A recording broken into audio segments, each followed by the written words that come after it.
Hey, welcome to episode 2 of Diego's Untitled Jiu-Jitsu project.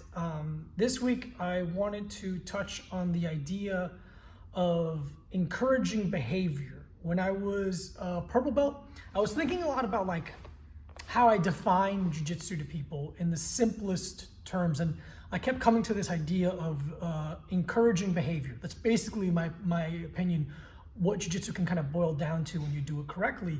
And what we have to remember, I think, is that for the most part, submissions they're not like ballistic weapons. They're not punches or kicks. They're traps. That's the type of weapon submissions are, except for like a flying armbar or something like that, unless you're Shinya Yoki. So the best traps work when they're A, hidden very well, and B, placed in spots that people already seem to kind of walk by or traverse. So if we want to have our jiu-jitsu be as effective as possible, we have to kind of place things of value on the way to a trap. We have to entice the person to move towards what will inevitably be something that harms them, a submission. So with my jiu-jitsu, what I ask for my students is, make sure that the traps you're setting, make sure that you're making it seem like it's a place that your opponent wants to get to.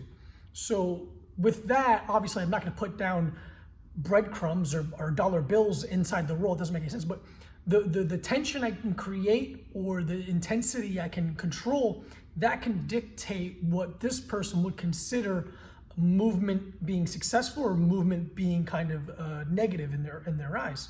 I remember a couple years ago I was watching one of those Locked Up shows, and it was one of the best anecdotes for jiu-jitsu I've ever heard. And admittedly, this is a horrible thing, but the person didn't recognize that the thing they were saying was so perfect for jiu-jitsu, where there's like an old timer and he was talking about ways they mess with the new guys.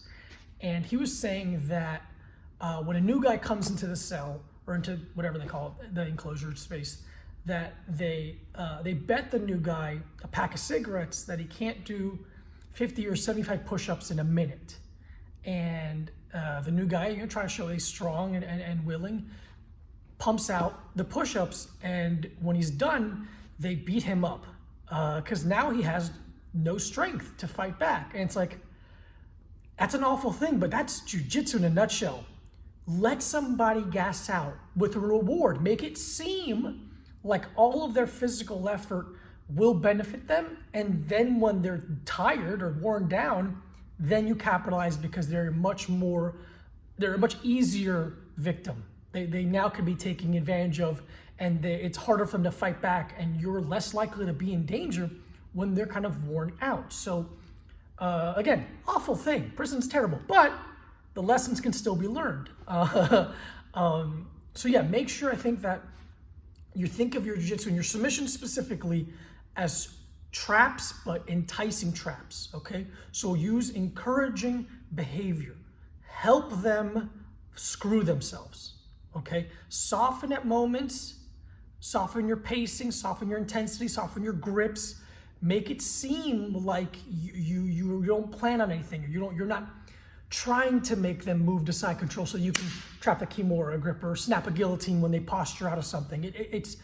You have to lie to your opponent sometimes to get the best, the easiest submissions, the most efficient submissions, in my opinion.